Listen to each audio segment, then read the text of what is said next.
Recording is on.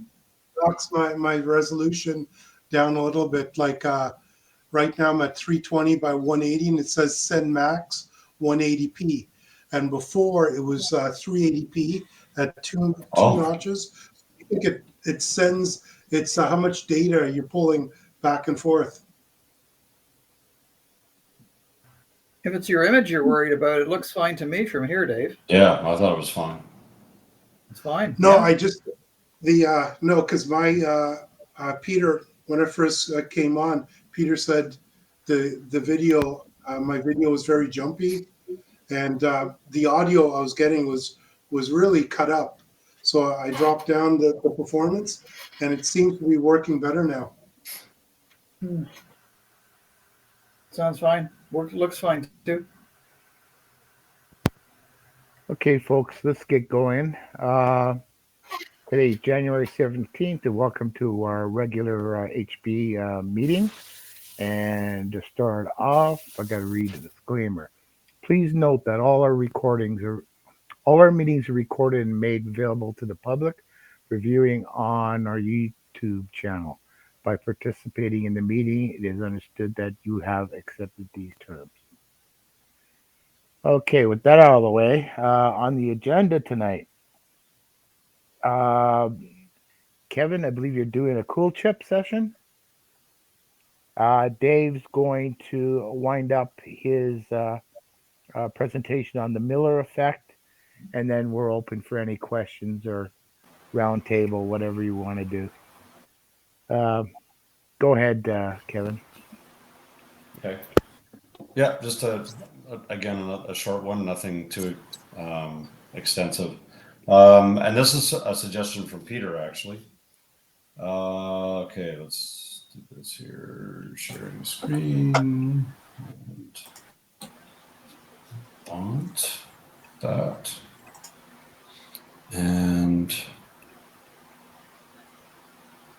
okay, everybody see that? Yes, sir. Okay, so anyway, MMICs, monolithic microwave integrated circuits. Well, it's not just microwave, but he sent me this link to the mini circuits thing, and sometimes we talk about all this stuff where active chips, but we forget that there's some pretty neat or convenient passive stuff out there, right? And like mini circuits, for one, puts together a bunch of different or quite a range of different parts and things like that, that instead of rolling your own or trying to get something that's really accurate or flat or low insertion loss, maybe it's worth having something from one of these guys. So I just went and took a look at their website and picked out a few different things that might be of interest. And actually, they have these kits where you get an assortment of parts, and I mean they're not free, but they're not eBay quality either. So anyway, so yeah, they have there's the website minicircuits.com, products, designer kits, and so one of the things they have is a bunch of transformers. We're always like winding toroids and stuff. These are transformers, 50 ohms and different impedance ratios. So you can buy a kit. It's like $75 for 10 transformers, different ratios. So 1, 2, 3, 4, and 9. You get 2 of each in the kit. And the specs look pretty good to me anyway. Like 1 dB flatness from 0.3 to 100 megahertz. Amplitude unbalance of only 0.1 dB for 1 dB bandwidth. The phase imbalance, it's only a couple degrees or even 1 degree. But yeah, for any of the frequencies that we want to deal with or talk about, these things are pretty good, except for maybe the 4 to 1, getting up to 6 megahertz. You can't do the lower bands, but anyway, that's one thing, is these transformers. And if you want to get into VHF and UHF, well, they can handle that too. Another one is attenuators, and I know that all you guys with the spectrum analyzers like to use these things to protect your investment. So the cost of $134 for 5 different attenuators seems like not such a bad deal.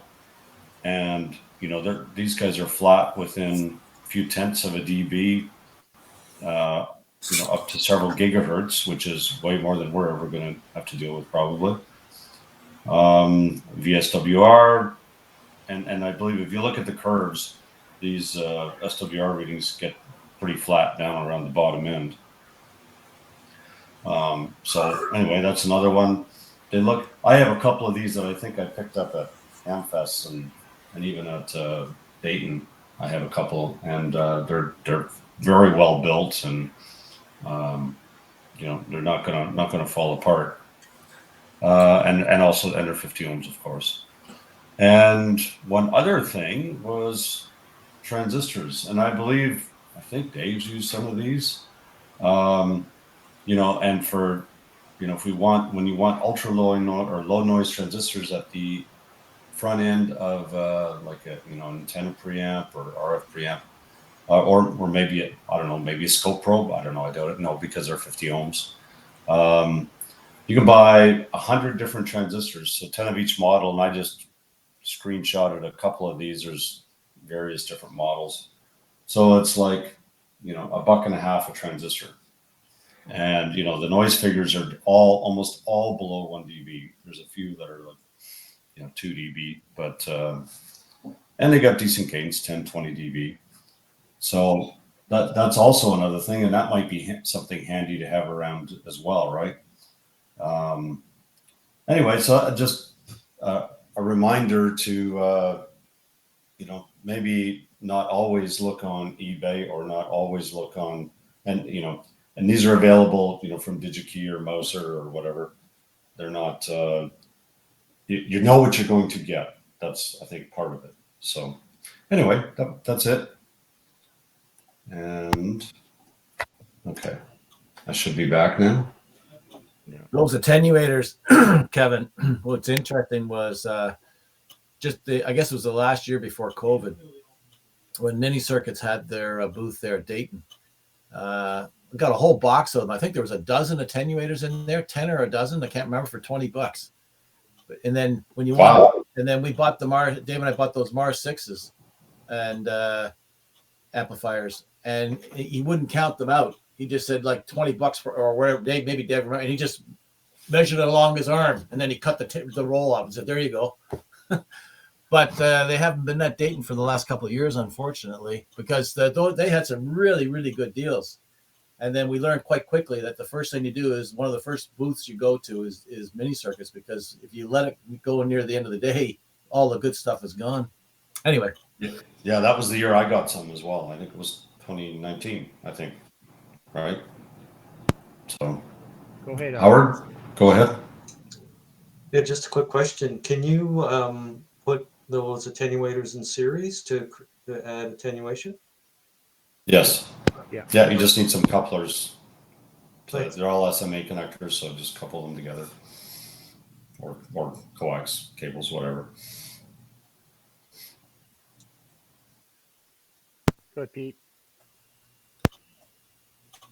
Howard, just to let you know, to get the attenuation, I've had a stack of attenuators, like, let me get in here, like this, sticking off the end of the, into the spectrum analyzer, or off of the signal generator to knock things down.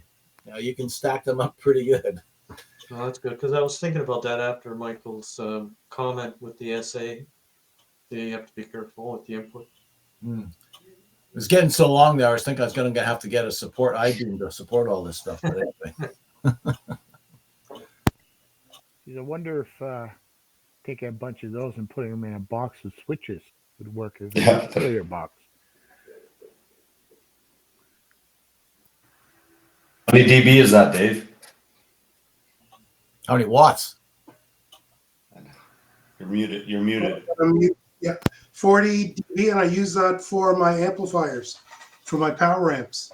And at about 10 watts, this one gets warm.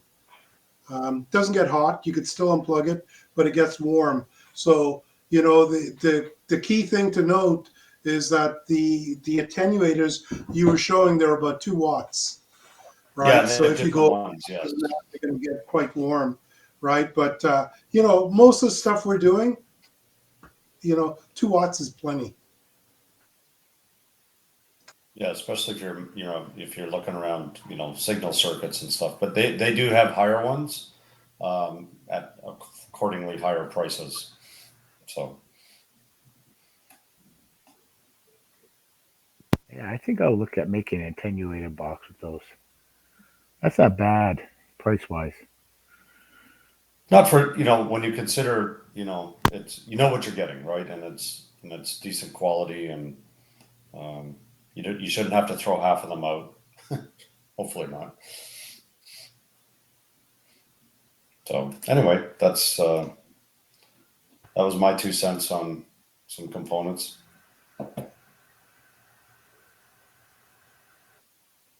Sorry, Ken, can't hear you. Oh, sorry. I've built a couple attenuator boxes in the past with resistors and switches and a case, and by the time you put in all the time and everything to build it, you might as well just buy these things. Yeah, and you know exactly what you've got. Yeah, exactly. The resistors you buy off eBay, you don't know if they're correct or not. No, and or how inductive they are, or blah blah blah.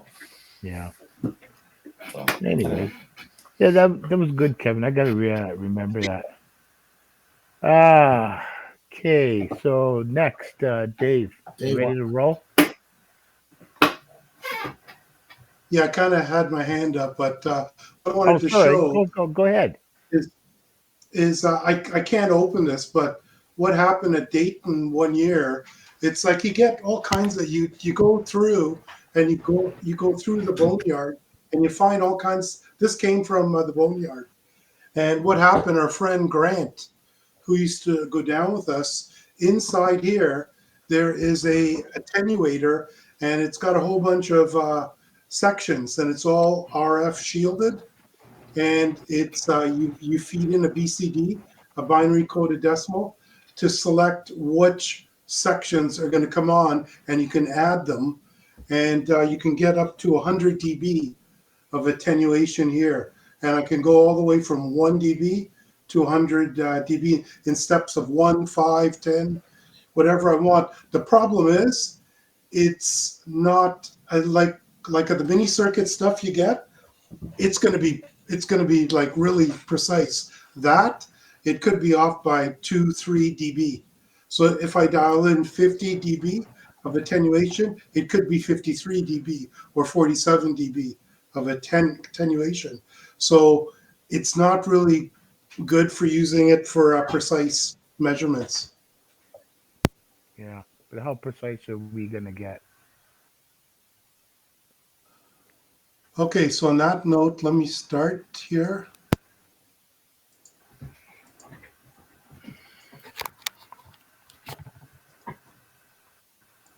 So you guys should be able to see my screen. Yes, sir. Yeah, got it.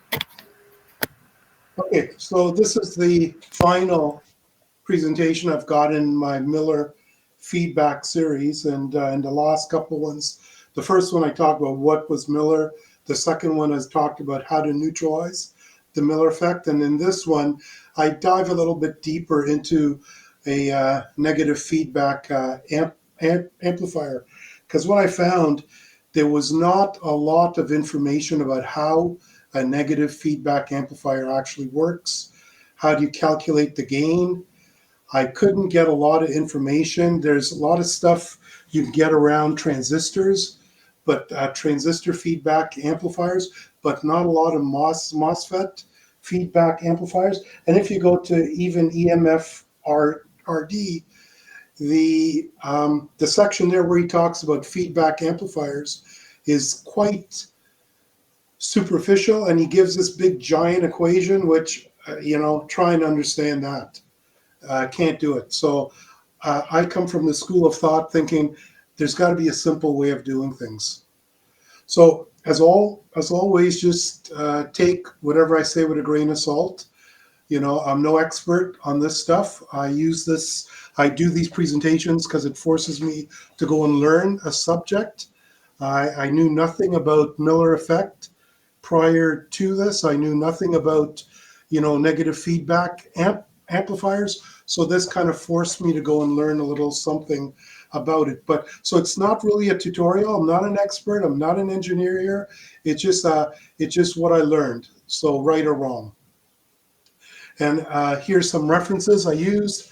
I show this with every slide, every presentation.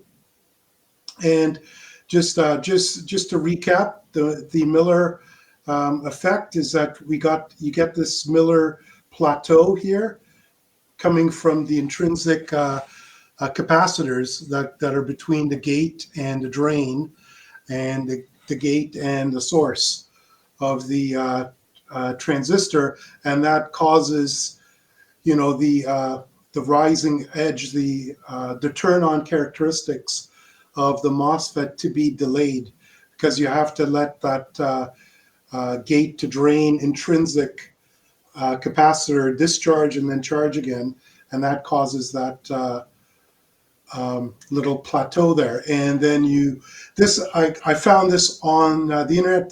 I don't think this is meant to be Miller, but I'm just kind of trying to illustrate what could happen here. And you could see at the rising edge here, you could see you getting a little bit of a distortion there, and this could be because of Miller. And now if you were to look at this, put this through a spectrum analyzer, that notch there would generate all kinds of nasty higher frequency components.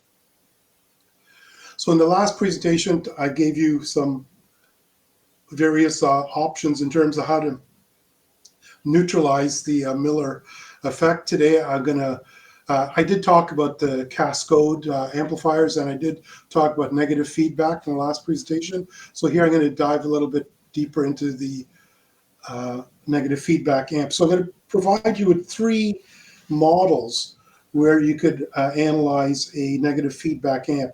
The first one is my simplified model. And second one and third one, I'm just going to briefly talk about. I'm not going to go into detail about it. Is that if you go to a lot of the university texts and university courses, they talk about a feedback amplifier. And I'll just talk a little bit about that. And then the one that I found most intriguing was signal flowcharts and Mason gain formula. That's very, very interesting. I did not go into it, but I'm just going to introduce it and spend like a minute talking about it. So what are the goals? What am I trying to do here with these calculations? The first thing is that you need to get the maximum gain of the amplifier, and you need to get that to do Miller calculations. And that's really called the mid-band analysis. So if you were to plot the gain and frequency of an amplifier, you'd get something like this, where you've got a high-pass filter and a low-pass filter here. The high-pass nature of the amplifier comes from the DC blocking caps. That does a lot of the low-end cutoff. But you get a sweet spot here in the middle. That's called a mid-band, and that's where you get the maximum gain. And then you get the roll-off here, and that's for the amplifiers. We work with, that'll be typically because of the Miller effect. Now it could be because of transformers, just design, tank circuits, all that kind of stuff. But what I'm looking at is just the effect of Miller on that. So next thing is, where's the cutoff point? And when I say the cutoff point, I'm not really interested in the low frequency corner here, the low frequency cutoff point. I want to know what the high frequency cutoff point here, the minus 3 dB point here. So I'll show how that calculation is done. And then finally, it's how do we know? Okay, so we built this amplifier. We said, okay, I need to know the gain at, say, 20 megahertz. I'm going to run a 20 megahertz signal through this amplifier. What gain can I expect? So I've got a very rough way of calculating what that gain will be. So let's first of all start looking at the mid-band analysis. That's the maximum gain that amplifier will have, and it's typically at low frequencies. So this whole process has been very painful for me because I run across all kinds of problems. And are you guys still there? You can hear me okay? Yeah. Okay, so I started out doing calculations and LT spice simulations, and I built an amplifier, and I fed in 400 millivolts peak, and I was trying to analyze what was going on, and I was looking at the calculations, and it just wasn't working. And I started to scratch my head, and I literally spent weeks trying to figure out what was wrong. It turned out that there was a couple of things. One is if you have any distortion in your signal, the RMS values, which is, that's what I've been primarily working with, is RMS values. Because in the DC world, you deal with DC voltages and currents. In the AC world, you work with RMS values. So if it's distorted, you get a flat topping that skews the RMS value. And then all of a sudden, your calculations won't make sense. Then next thing is, is that, you got to be careful that if you have a DC offset, that's going to change your RMS values. And I'm sure Michael, has painful memories of one weekend at Eric's cottage when we sat down, we were trying to figure out what the RMS value of a square wave is. Sure do. Yeah. So, this came back, Michael, and bit me here again. So, and the final thing was that, it's all fine and good to use RMS currents, provided everything is in phase. Once things are out of phase, you can't really use RMS because RMS is a scalar. It's not giving you the phase of the signal, because the two RMS values could add or could cancel each other out if they're 180 degrees out of phase. So Dave, another. Did you go back to not sharing? Not what? Not sharing. Are you still sharing? Yeah. Yes. Yeah, we see it. Something wrong here. I'll Yeah, sign out and come back in. Okay. Okay. So just to illustrate to you the pain I went through, these are all the calculations. I went and I tried calculating things, didn't work, and I'd go back.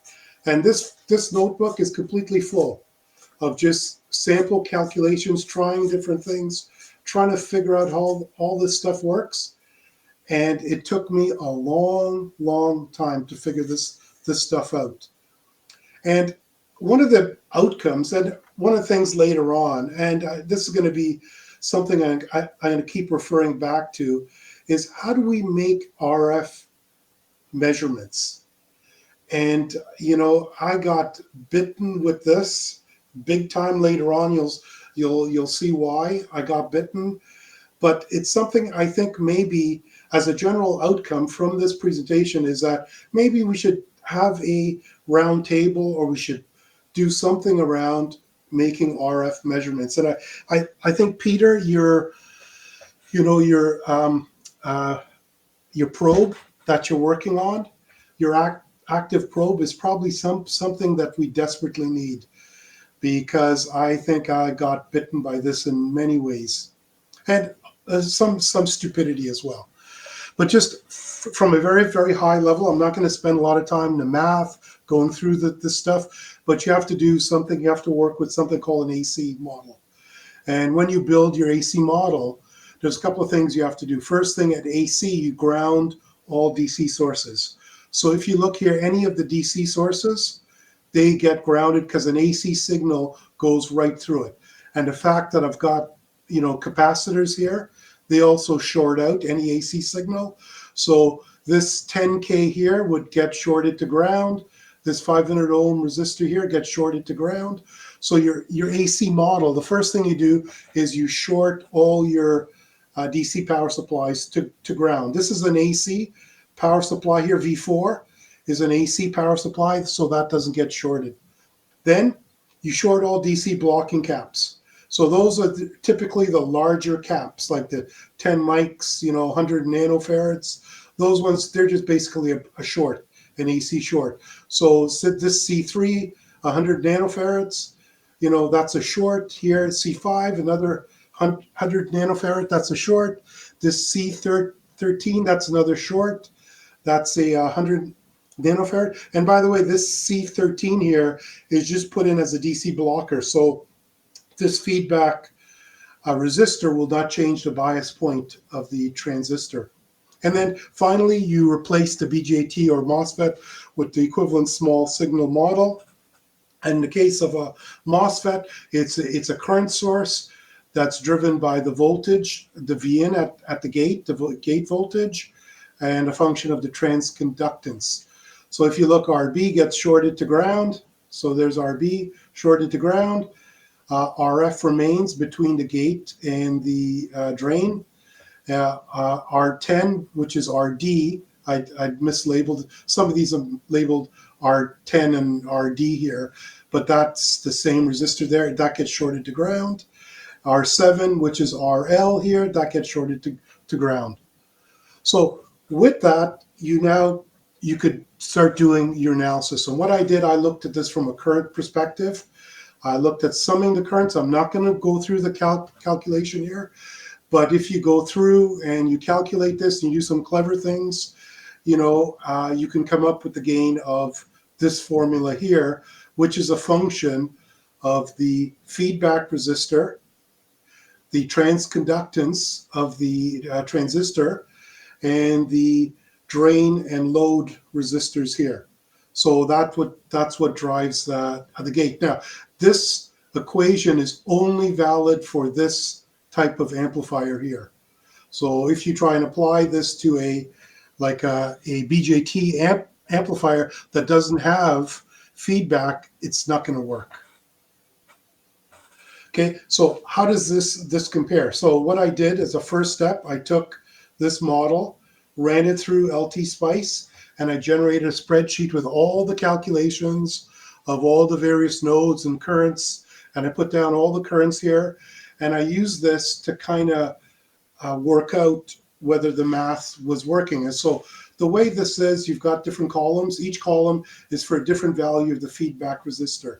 So this column here is for an RF of 100 ohms, this column 200 ohms, 500 ohms RF, so we're talking about R2. The feedback of R2, here it is for 750. So here I blew up the calculation, the comparison between the calculated gain and what LT Spice spits out. And so here's the comparison at 100 ohms feedback resistor. Here it is at 200, blah, blah, blah. Here it is at 2000. So if you look, one's negative, one's positive, ignore that. LT Spice is giving me a absolute value of gain. It's an inverting amplifier. It's supposed to be negative. So just ignore the sign. But if you take a look, it tracks pretty well.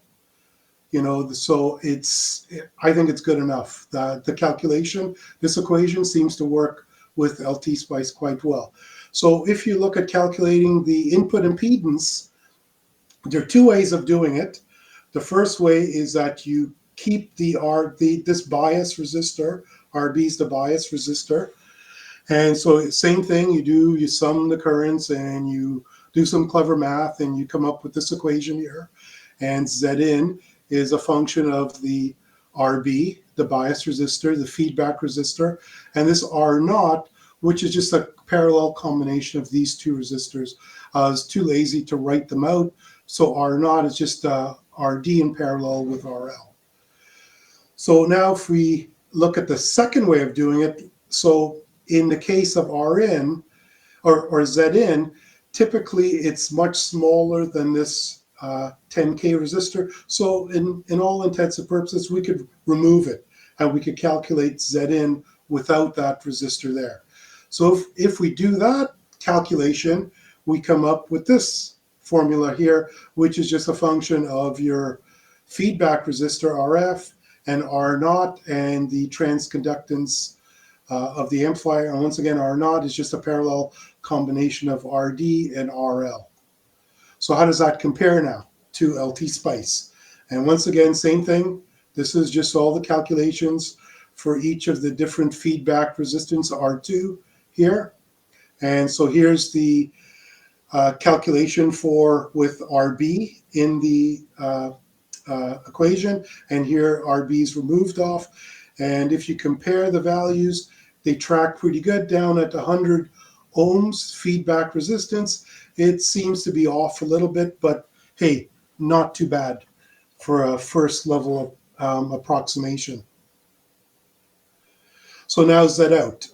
And so this was something that I struggled with for months, you know, how to calculate Z out. If you look at the textbooks and the, you know, the university training courses and all the college courses, everything online, they say you basically, to calculate your Z out, so this is the output impedance here, is you need to short the input of the amplifier. So you short it. So in that case, you short the amplifier. When you short the amplifier, this RB goes away. So all that's left is just RF in parallel with R naught, which is just a parallel combination of RD, RL. So this is your equation. It's R for the output impedance, RF in parallel with RD and RL. So how does that compare with LT Spice? Hey, it comes out almost bang on, like to 1 decimal place. It's like bang on. So not too bad. Now, the challenge I had here was this has got 50 ohm resistor here. That's a source impedance of your source coming in.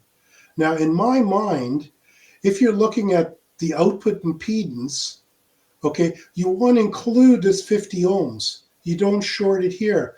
But when I do that and I short it here, all hell breaks loose and I cannot calculate Z out. I cannot do it. If I use it with LT Spice, and you'll see, no, it's not here, but I'll have in some of my calculations, I'll have LT Spice R out with RS in 50 ohms in place, or with it shorted out. And I couldn't make that work. I couldn't get that to work, and I just gave up. So let's look at the feedback amplifier. So that was my simplified model of how I just derived equations, and I call that my simplified model. Let's look at what the textbooks and the training courses tell you what to do. I call this the egghead model. Sorry to the engineers that are on the call. But so basically, the way that this is supposed to work is that you have your amplifier, and you're taking some of the output and you're feeding it back to the input of the amplifier. And this is only appropriate for negative feedback amplifiers. So here at the front, you're sampling, you're taking either current or you're taking voltage.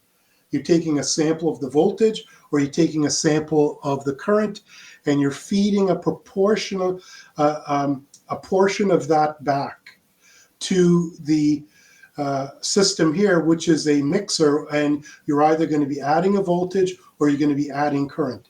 And so they have different types of amplifier topologies. There's a voltage series, voltage shunt, voltage series, blah, blah, blah. In terms of the amplifier I have been looking at, it's called a voltage shunt. And if you look at what the feedback, this feedback amplifier analysis looks, this is how it should behave, which is in fact the way that it is behaving. So according to the equations, this is how you would calculate the closed loop gain. Now, there's the open loop gain is where you don't have feedback. That's called open loop. There's no closed loop. The closed loop gain is where you have a closed loop going back around.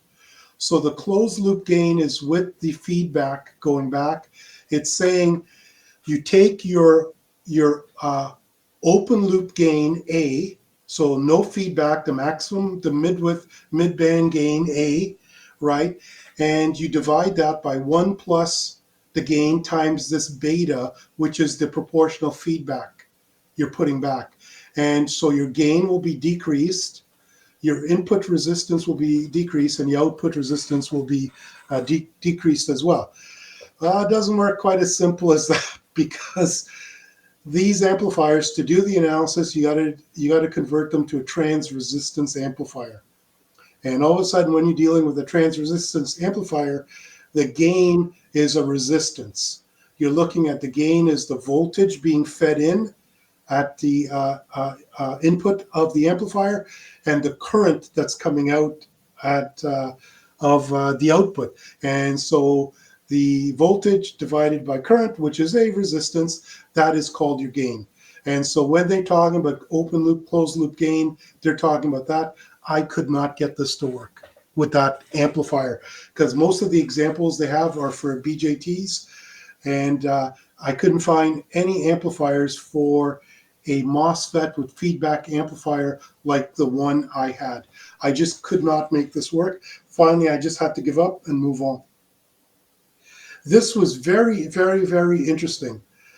This is the signal flow charts and the Mason gain formula, and I stumbled across this as I was searching, trying to understand, how to analyze these negative feedback amplifiers. And I stumbled across this article here from this professor from Georgia Tech, and he has this paper he put out, and it's basically for his class.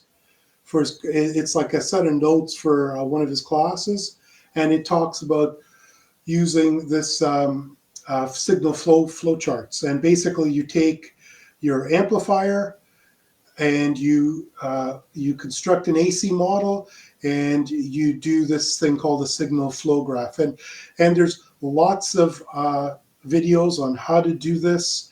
It's quite complex, but it's pretty cool, I gotta admit. And so basically, in a nutshell, you're taking this AC model you generate, and you're generating a flow chart like this. And then you come back and you analyze it based on this Mason gain formula. And the Mason gain formula looks at, calculations based on the number of closed loops you have, and the number of open loops, and the number of feedbacks you've got, and all this kind of stuff. And you come up with some mathematics, and you end up with the gain and input and output impedance. So what I did was I took this model here, which is similar to what I'm doing, except it had a bias resistor here. So I added in the bias resistor. I modified this for the bias resistor. I modified the chart and the equations, and I was able to do some calculations here, and it worked out perfectly. If you compare the gain, again, it's giving negative. LT Spice is giving me a magnitude. It's tracking perfectly. You look at the gain, it's pretty much bang on. You look at the input impedance compared to LT Spice, again, it's tracking very well. You look at the output impedance, compared to what LT Spice, it's pretty good. And here's a case where the input, the only way I can make this work is I had to not terminate the input of the amplifier. If I terminated the input of the amplifier, this wouldn't work. So, I left well enough alone, and I left this alone. It's pretty cool, but it's very complicated. So that concludes the mid-band analysis, the low frequency analysis, where we're calculating the gain. So let's talk about how to calculate the 3 dB frequency. So basically what you're doing, you're taking this model here, and all we care about is what the input looks like, and we're going to millerize this feedback resistor and millerize the intrinsic capacitors. So if you look, it's as if you've got this. So you've got your RB, your bias resistor. This is the millerized feedback resistor. And here's the gate to source intrinsic capacitance, and the gate to drain millerized capacitance. And so if you take those things and you do your calculations, you take the total capacitance and you take the total resistance and you apply this formula here, which is 1 over 2 pi times R equivalent, C equivalent. That gives you the 3 dB point at the input. Well, at the output, you also have capacitance here at the output as well. So you do the very similar calculation. You millerize the resistance, the feedback resistance here. Coming back, you millerize it. And I've got the calculations here, how to do that. And same thing, you apply that. So you get 2 3 dB points.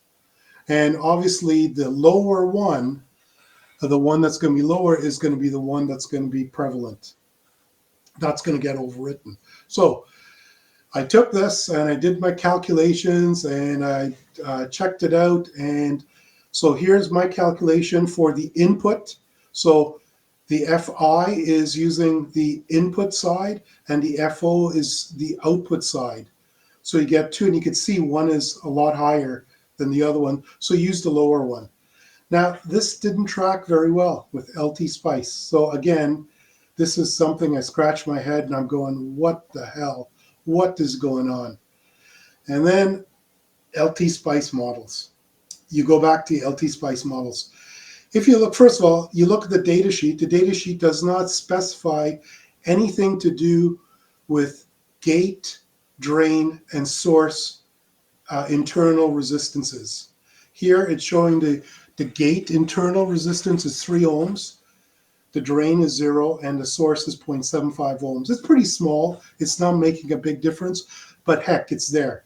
The other thing, it's giving a range of the intrinsic gate to drain capacitance. It goes from maximum 80 peaks, 80 puffs to 12 puffs. Now, if you look at the data sheet, it's giving you the input capacitance, output capacitance, versus capacitance. You could do a calculation and you can arrive at what the CGS and CGD is.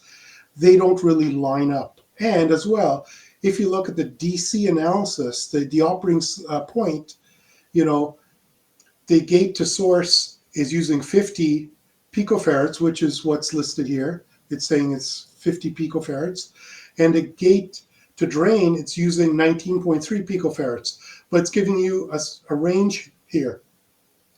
So I scratched my head. So finally I said, you know what? I'm going to create my own model. I took out all these resistances and I fixed the gate to drain a maximum to 19.3, just what was listed here, and 19.3, and I fixed it. And I said, okay, let me go back and do the calculations. And guess what? They matched. They came out. So the reason I wasn't getting this is because LT Spice is not doing a simplified calculation is what I'm doing. It's doing in the background, it's doing a much more complex calculation. Oops. So that's how I calculated the 3 dB cutoff frequency and now high frequency analysis. So this is where, you know, you built your amp and you're saying, okay, hey, what's my gain going to be at 10 megahertz? What's my gain going to be at 20 megahertz? You know, how do you get to that? So here's a very, very, very simplified way to give you an order of magnitude of what that is. Now, back in my first presentation, I said, I had this slide up and I said, you know, if you look at the Bode plot, the Bode or however you want to pronounce it, for this amplifier here, you see the amplifier rolls off at higher frequency. And it's telling you the gain at, say, 10 megahertz is here, it's about 14 dB. That's the gain. And at 100 megahertz, it's about 0 dB, right? Well, that's not actually the gain. The gain of the MOSFET does not change. If the gain back here, you look at your midband, your low frequency analysis, if the gain is, say, 35 dB, that's the gain of your MOSFET. It's 35 dB. Out here, what's happening is your input gets shorted out because of the capacitor here. Normally, you're looking at the gain from your input to the output. If I was to look at the gain from the gate to my output, the gain would be flat. It would not change. But it's because we've got a voltage divider here. We've got this network here, and this here, it's a voltage divider. Think of this one resistor, this is another, but it's an impedance. It's not a resistor. So if you got one impedance here, you got another impedance here, it's a voltage divider. So what's actually happening is your input voltage is getting knocked down because of that voltage divider, and it's getting that 35 dB of gain. But the net effect is you're seeing a much lower gain from the input, from V1 to V out. I hope that makes sense. So basically, if you look at your amplifier here, and you sort of look at the Miller capacitances, here's the Millerized capacitance for the gate to drain. Here's the drain to the gate to source, and here's the gate to drain capacitance. So if you take a look at this, that's kind of like the two terms of a voltage divider. So in a classic voltage divider, you've got a resistor here, you've got a resistor here, and your voltage at the output is going to be this divided by the sum coming out.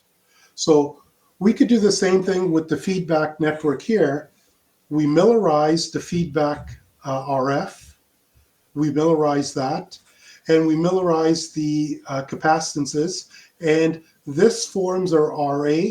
So this impedance here is going to form RA, and this impedance here is going to form RB. And if we do this calculation, this is the gate voltage here is going to be the voltage here dropped by that factor there. So your output is going to be the gain, the gain without feedback times the gate voltage here. So in essence, your gain is going to be the mid-band gain, the maximum gain, times this divider, this voltage divider here. Now this is a complex number. You can't just take magnitudes here, you have to take magnitudes and phases, and you have to do some complex math. So here's a spreadsheet where I do all my complex calculations, and I plotted, this is for the no feedback case. So that's the case here where there's no feedback. And here's the no feedback gain. And I plot frequency. I look at my divider, this RA divided by RB, and I look at my divider, and I take what my gain is, and I multiply it by my divider, and this is what I get. And this is what my calculation previously said was the 3 dB point. It was about 4.5 megahertz. So sure enough, if you come down to 4.5 megahertz, the gain is about half. So it's between 3 to 5 megahertz. So somewhere around 4, the gain drops to 1/2. 32, half of 32 is about 16. So it's somewhere in between there. So it tracks, it seems to be tracking okay. Now, if I go to LT Spice and I look at 1 megahertz, what's my gain? So this is my gain. I plotted this. I didn't do dB gain. I just did linear. It's saying V because that's just LT Spice saying that. It's just it's a number. And it thinks it's volts, but it's not. It's a multiplication number. It's saying you've got a gain of 28 times. So it's saying at 1 megahertz, I've got a gain of 28 times. And my rough calculations at 1 megahertz, I'm saying it's 26.6. It's about 27. So 27 versus 28, not bad. Pretty good. So at 10 megahertz, we go to 10 megahertz here. LT Spice is saying it's supposed to be 8.7, roughly about 9 times gain. I'm getting about 10 gain with this rough primitive calculation, which is not too bad. It's pretty good. So now if you look at it with 100 ohm feedback, so with the 100 ohm feedback, this is the mid-band gain. This is the gain I'm getting here. I'm getting 1.19. So now that divider is going to attenuate that down. So as I go down here, you'll see the divider's 1, 1, then finally gets to drop off here. So if I compare that to my analysis, also too, by the way, one other thing I should mention here, I don't think I mentioned it here, I should have mentioned it. Okay, this approximation only works here where it's linear. Okay, where it starts to taper off, here and here, it's not going to apply, because this is a linear approximation, so it's only going to apply here. And by the way, these turns, the way it flips around, that has to do with the poles and zeros. I think it's the poles that causes that change. I'm not a Hilbert transform person, so I don't know, but I believe that has to do with the poles and zeros of this of the transform, the Hilbert transform. But what I'm looking at is just this area here. This applies. If you extend this out way out here, you know, this is going to extrapolate. Oops, this is going to extrapolate, and it's going to be off quite a bit. And that's why you go out to 50 megahertz. This value here is nowhere near what it's going to be, because we've got some kind of a pole here that's causing it to change its shape. So comparing with 100 ohm feedback, my rough calculation here. So I look at 10 megahertz. I should get a gain of about 1.2, you know, and at 10 megahertz, I'm getting a gain of 1. So again, not too bad. So at 10 megahertz, at 100, that's 100 megahertz. Yeah, 100 megahertz. I should get a gain of about 0.7 times. I'm tracking about 0.5. Again, not too bad. And that's because at 100 megahertz, it's probably not getting, it's not very linear. Probably losing that linearity. So with a 1K feedback network, same thing. You know, you look at it at 33 megahertz, should be 9.8. I'm getting 8.7, so I'm getting, you know, roughly about 9. Should be 10. It's close. You know, you look at the 3 dB frequency. Again, half of the gain here should be 5. It's around in here, and it should be between 10 to 20 megahertz, which is the calculation I did said it should be about 19 megahertz. So it's in there, so it's tracking not too bad. If we look at 2930 megahertz, you know, my rough crude calculation says it should be 3.9. I'm getting 3.6, 3.7. Not too bad. So that's a good way of just getting what it should be. Now I'm going to get into my world of hurt. So I'm going to look at some real world comparisons. Can you guys still hear me okay? Yeah, no problem. Yeah. Okay, so the first thing I did was I built a amplifier capable where I could change out resistors and change out things.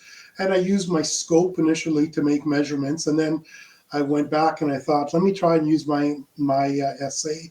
And I used it, and I got into a world of hurt doing that, and I'll share with you my world of hurt. So what I wanted to do was calculate what RN, ROut gain, and 3 dB cutoff frequencies were, and compare it to what I measured. So here's the board I made. There's my socket where I would plug in different MOSFETs. Here's the socket where I would plug in, you know, various feedback resistors. And I could put in different source resistors here. Here it's shorted out. And my output here.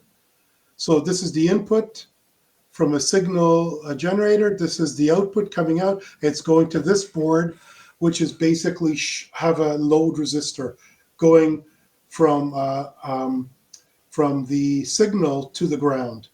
And then I've got a point here where I can attach my scope, and I can measure the signal at the top of this load resistor here.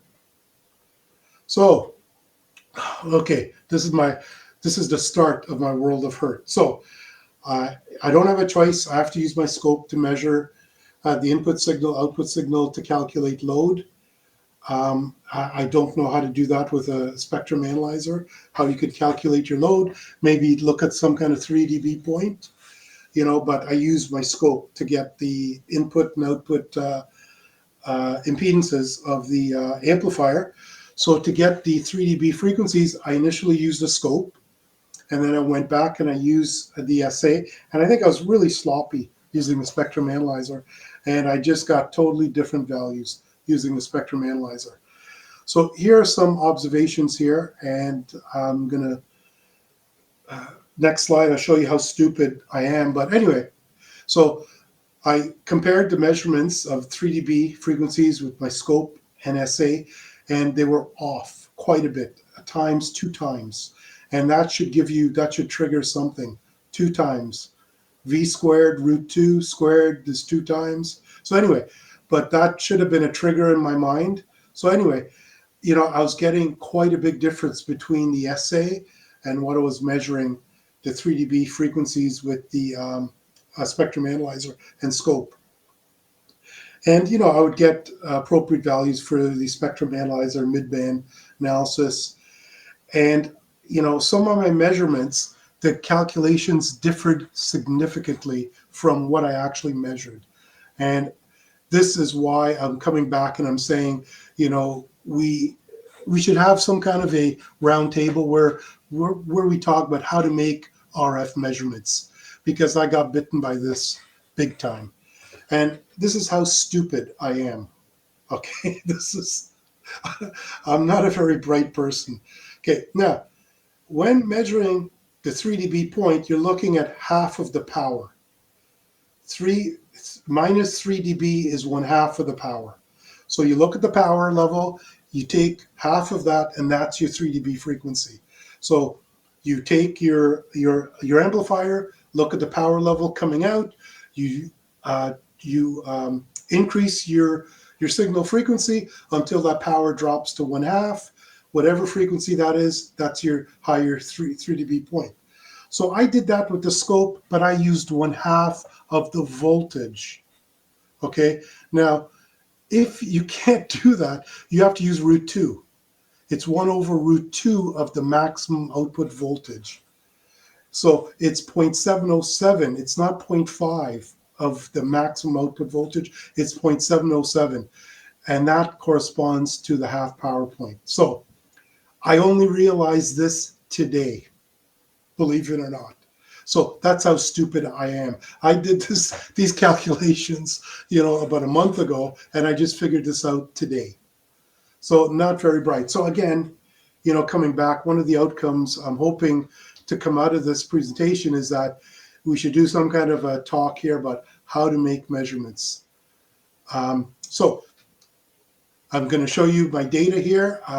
So what I basically did, I took 2 transistors, 2N7000 BS170. I calculated the gain based on my calculations, what LT spice and what I measured. Same thing for the 3 dB frequency, R in, R out. And what I quickly found out, the BS170 measurements, they were completely out to lunch.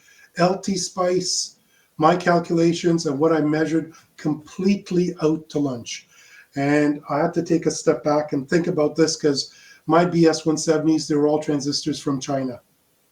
Okay, and I have no idea whether they're close to the parameters on the data sheet and whether the LT spice model corresponded to it. So I went and I looked at the LT spice model for the BS170 and take a look at this. So RG is the gate intrinsic resistance of this MOSFET.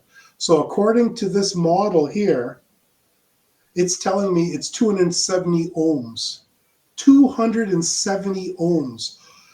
I look at all the other MOSFETs in the library, and they're all 1 to 3 to 0.5 ohms. If you look at the source intrinsic resistance here, it's 1.5. Drain is 1.4. This is 270 ohms. That's an error.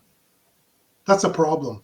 So then if you take a look at the gate to drain maximum capacitance, you know, it's saying it goes from 3 picofarads to 20 picofarads. So if I go to the data sheet and I take my input, output, reverse capacitance, and I convert those into gate to drain, gate to source, drain to source, you know, my CGD should be from 7 to 10 picofarads, not 20 to 20 picofarads. So this is completely off base. So I had to go back to my transistor tracer. I pulled it out and I started looking at traces, calculating GM and calculating some things, and my transistor tracer was showing me values that were completely different from this. So finally I just said, look, I'm not going to analyze the BS170. I just threw it aside. So this is how I only have a couple of slides left here. So this is my comparison. Instead of showing you numbers, I thought I would plot it. So what this is showing you for each of different feedback values. So this is the amplifier with no feedback, with a 2.2K feedback resistor, a 1K feedback resistor, and a 200 ohm feedback resistor.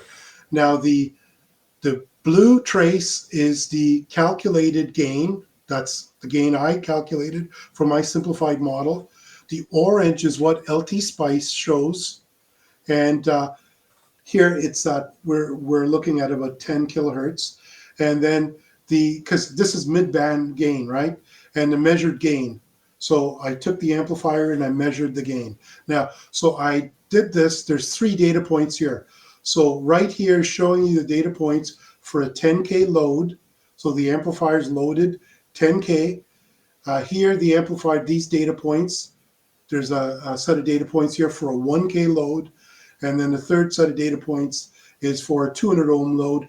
And I plotted straight lines between them just to show the trend.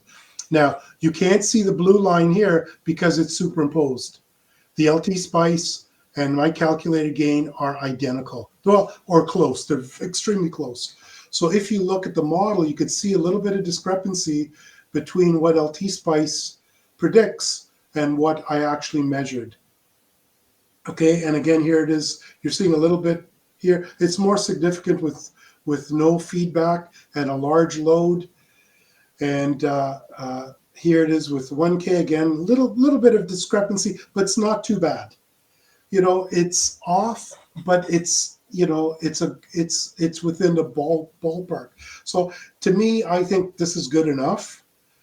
But it illustrates the point: did I make these measurements properly? So here it is with the Z-in.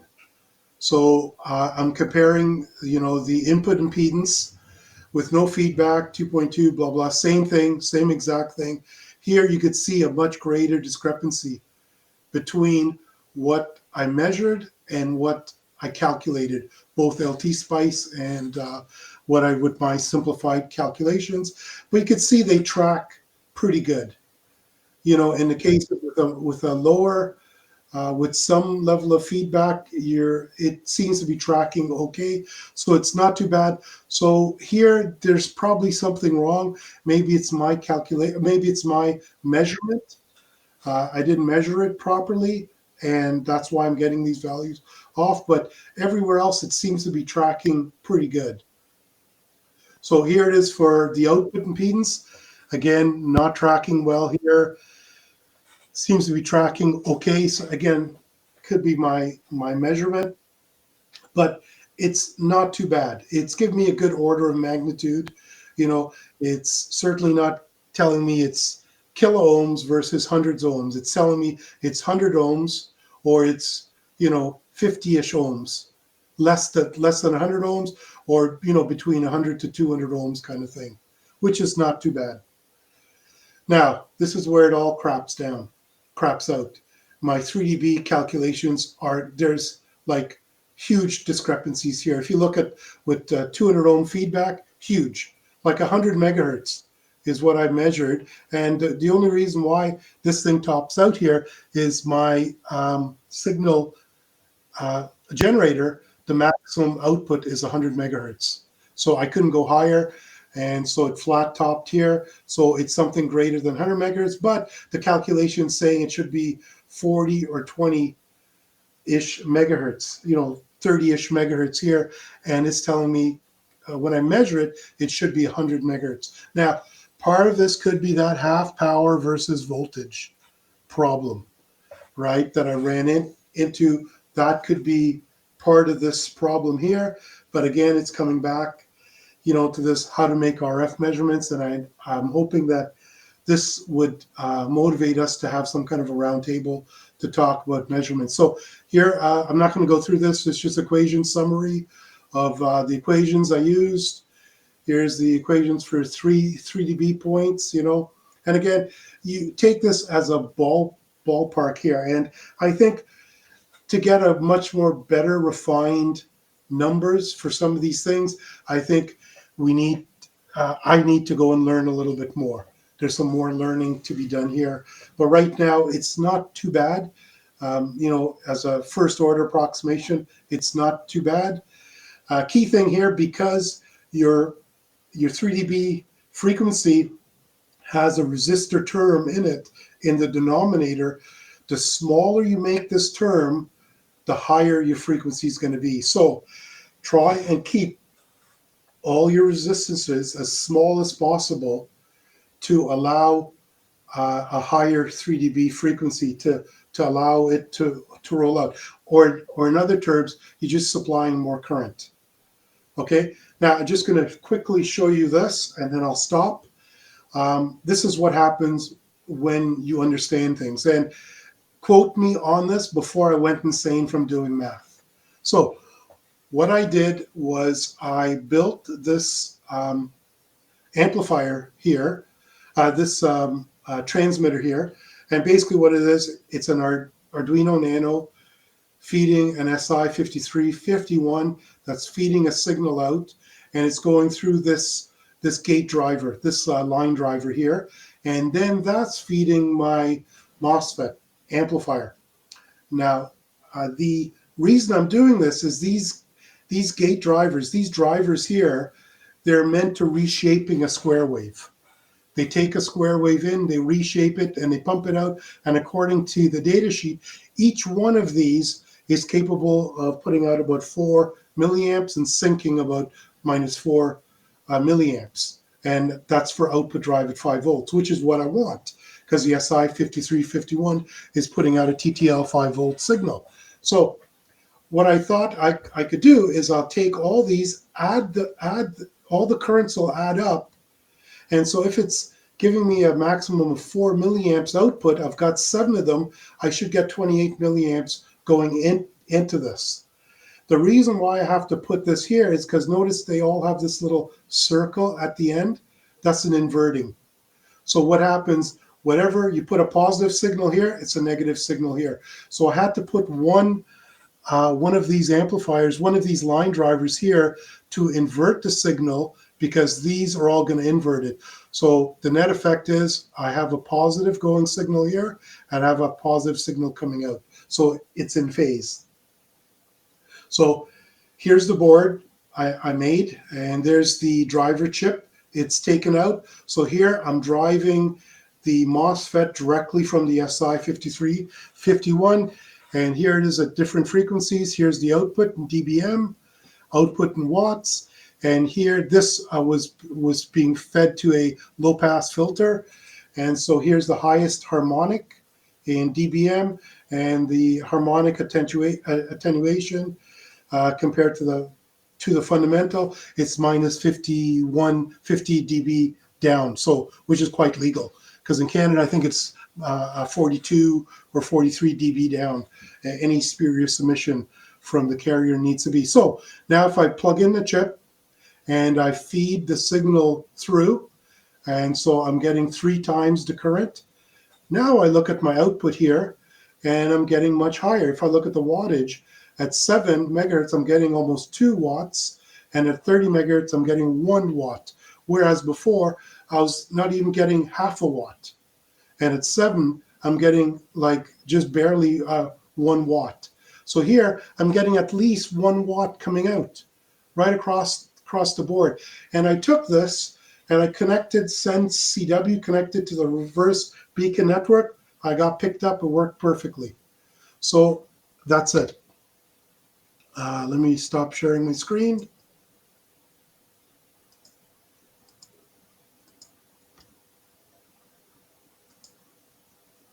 Okay, are you guys able to keep up with that? Go ahead, Pete. I'd like to go, but I don't know where to begin. That's quite the hell of a rabbit hole you went into, Dave. Yeah. I don't know how you ever came out of it. Maybe you haven't. Just a couple of comments. You made mention early on the DC offset affects the RMS voltage, throws it off. That's correct. It would also throw off the peak or the peak voltage as well, right? It's just the way you worded it made me think you just meant RMS only. Yeah. No, okay. Yeah, because in calculations in the AC world, you deal with RMS. You don't deal with peak voltages. You deal with RMS voltages. Right. And I made a note on the simplified model versus your AC model. So if I recall correctly, then you took your original schematic and then you rearranged it into the simplified model and then redid the calculations using the simplified model then. That's correct. And that's the way that, if you look at the textbooks, you look at the way that what's his name, Wes Hayward, they all do that. They all work from a AC. They use a DC model for getting the operating point, and then they use an AC model for getting the AC analysis, for getting the gain and the input output impedance. To use an AC model. Right. But the LT Spice does that for you when you do the AC analysis, anyways, right? But you rework. Well, you could go and do. It's called the operating point. If you go and you do an operating point analysis, it'll just do a DC analysis. Right. But when you go and you do a transient analysis, it's actually calculating. It's going through all the math, and it's actually calculating out what the voltage is going to be. So it doesn't. The AC model is a simplified model in terms of pen and paper. When you want to go and design something, use that AC model.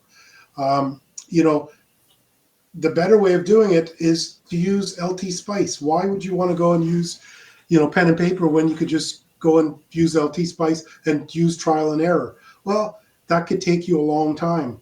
Whereas if you go to pen and paper, you could narrow in on the values. If you look at Charlie Morris's videos, you'll see almost every one of his videos where he goes and he takes his amplifier and he shows you why he used that specific resistor or why he used that specific turns ratio on a transformer. Well, I think also all your math there that you did kind of proved that the LT Spice for the most part was accurate, or yeah, but the key thing is model. Well, yeah, now there's those models you have to be careful with, and that was interesting in itself. And there's another whole conversation. If somebody else wants to speak, just say so. I just got a couple other little points. And keep in mind, the point of this presentation was not to show you math.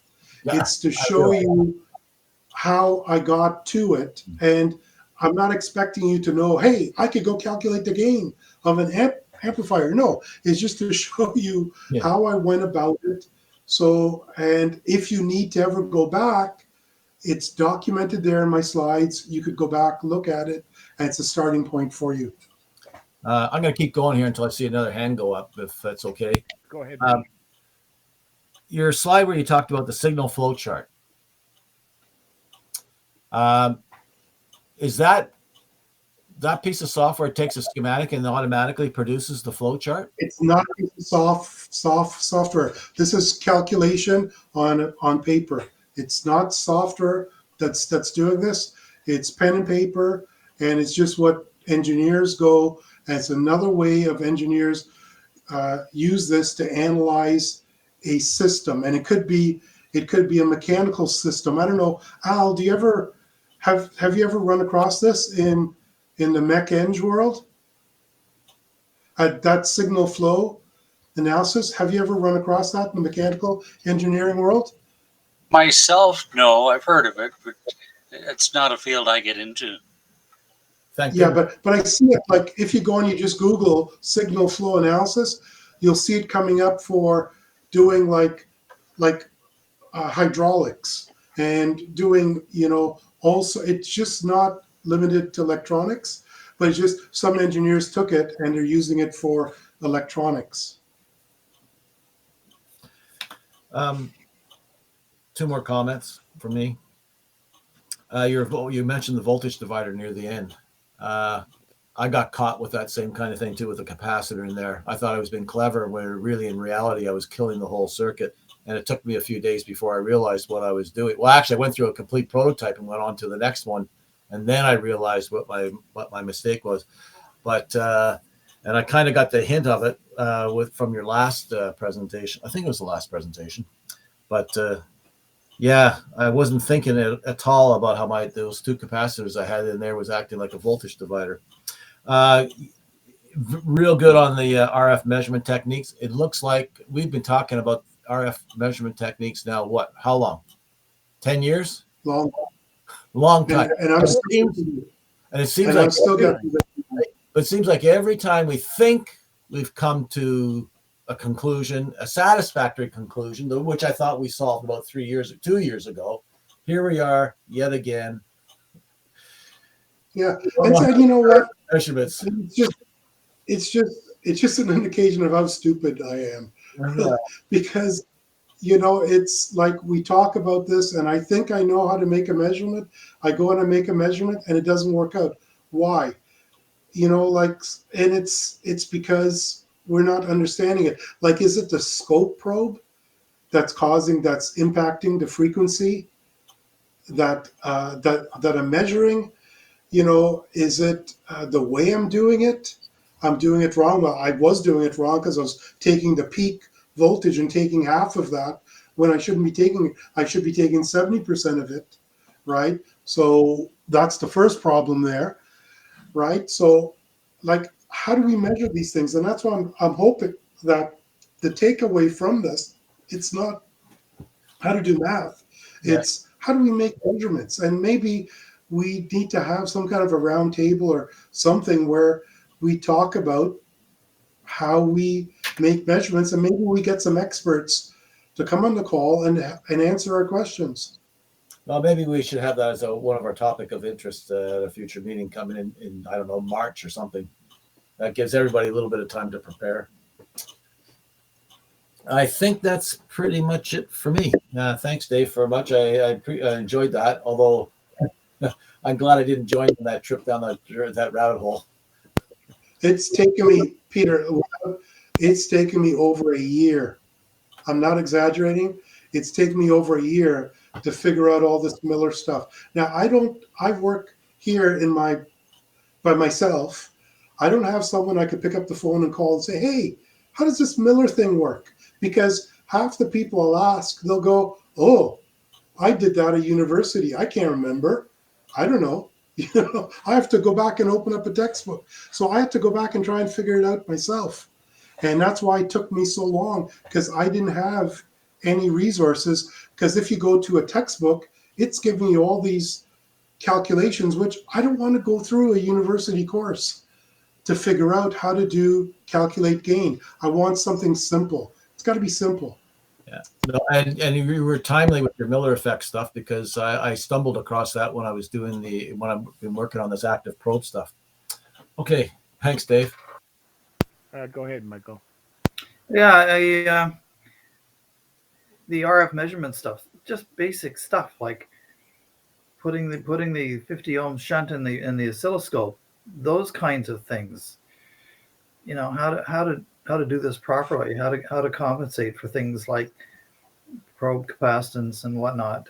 That would be really good. I would think a really good discussion. I think so. I think just having a discussion about it, because I think I'm measuring things correctly because they seem okay, but am I? Because this doing this presentation and making the call, making those measurements was a wake-up call. And again, this is why I do these presentations, is because it forces me to go out there and learn. If I hadn't done this, I would be sitting here in my little world thinking I'm making accurate measurements or making good measurements, but I'm not. I may not be. Yeah. I think that'll be a really good discussion.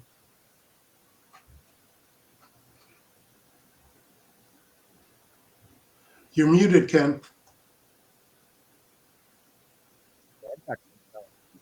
Anyways, another thing to add into that is you make do with what you have, or the knowledge, the equipment. Like you guys have an SA and signal generators and all that stuff. I build my own stuff, and I got a piece of shit scope to use. So measurements are going to be relative on what you use and what you know. And I would add to that, Ken, yeah, even though we've got all this fancy stuff, doesn't mean we know how to use it. Okay, No, so exactly. that's the first point. I just get That's to the make first. measurements a lot more inaccurately. Yeah. And the one of the slides at the end, the one you use the line drivers, um, of course the gain is up because of the current being pushed into it or being drawn from it. But do you think the cleaning up of the square wave helped to that as well? No, it's current, because the Miller effect is about current. Is about those capacitors.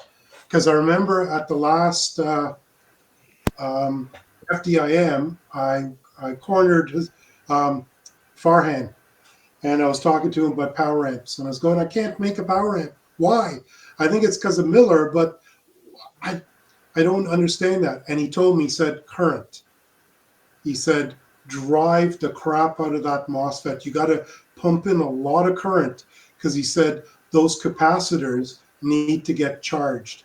And so he said, you got to pump in a lot of current. And sure enough, he's 100% right. If I pump in a lot of current into that MOSFET, it all of a sudden I get the output that I'm thinking I'm going to get. Yeah.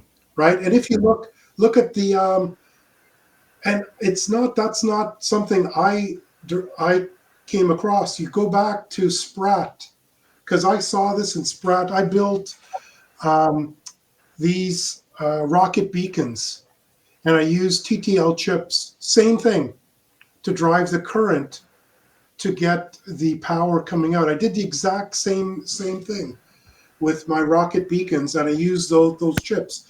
And that came from Sprat. I did a search in Sprat, and I found that there was a bunch of TTL transmitters where they used those buffer chips to drive current. So all I did was I just borrowed that from Sprat, and I used that to drive the MOSFET, and it works. It came out and it worked beautifully. Yeah. Yeah. Well, I don't know if you and talking about the feedback amplifiers, when we were back at Simon's office and we were working on the LBS and everything, and I took on looking for a broadband amp, and the only way you could actually make it broadband was a feedback amplifier. Couldn't be done any other way. And And I the did. reason for that, is the gain, because Miller effect is more pronounced on high gain amplifiers, and you do negative feedback to bring the gain down. And when you bring that gain down, the Miller effect is lessened. Yeah. Cool. Anybody else have questions or comments for Dave? No, I guess we're good. Well, I don't know what you guys want to do. It's 9 o'clock. I'm ready for bed. I've been working since 5 o'clock this morning. Unless somebody's got a topic or something to go over if they wanted to.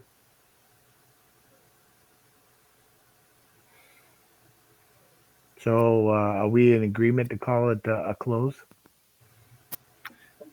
I think so for me anyway, yeah. And Yeah. thanks very much, Dave, for a very interesting presentation. I got to go back and take a look at your your stuff, which is on GitHub, I think you said. Is that where all the stuff is? Yeah, Dave. Where all your present- Yeah, I'm Thank going you to post this on. Yeah, I'll post this on my GitHub page. It's not there now, but I'll post it, because this was a work in progress. I was still, even today, I was adding slides.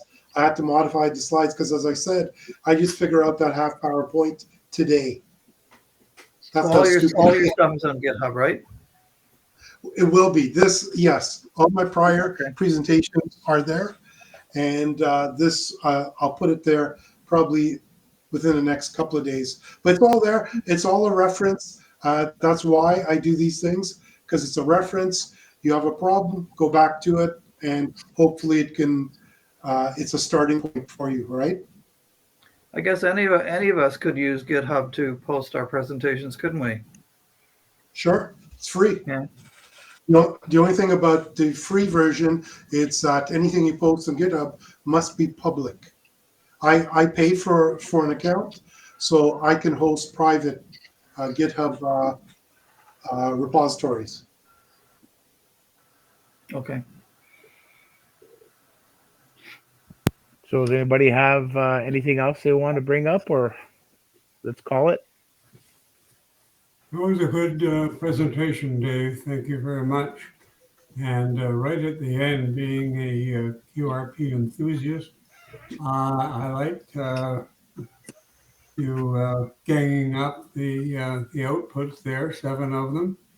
And did you ever think of entering something like that in 4 days in May competition? And the reason I'm doing that, there's a reason I'm doing that, Frank. Everything I do has got a reason, because that's what I'm going to be using during the eclipse to measure propagation. So I could generate a 1 watt signal coming out, and I can listen for that signal. And I'm hoping that during the eclipse, I'll be able to hear that signal or measure that signal. And yeah, so if it works, yeah, I'll probably show it at 4 days in May. If it doesn't work, I'll be too embarrassed to show it. Very good. Just tell them it works. Just don't power it up.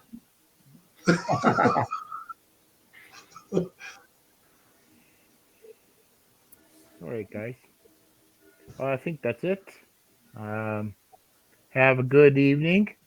And the next meeting will be, what the heck is it? February 7th. Yeah, February 7th. That's it. That's it. Yep. Okay. Thanks. Okay. Have a good night, everybody. All right, next Thanks, guys. Thank you, everybody. Eric, 73. 7:30. what Bye, guys. 7:30.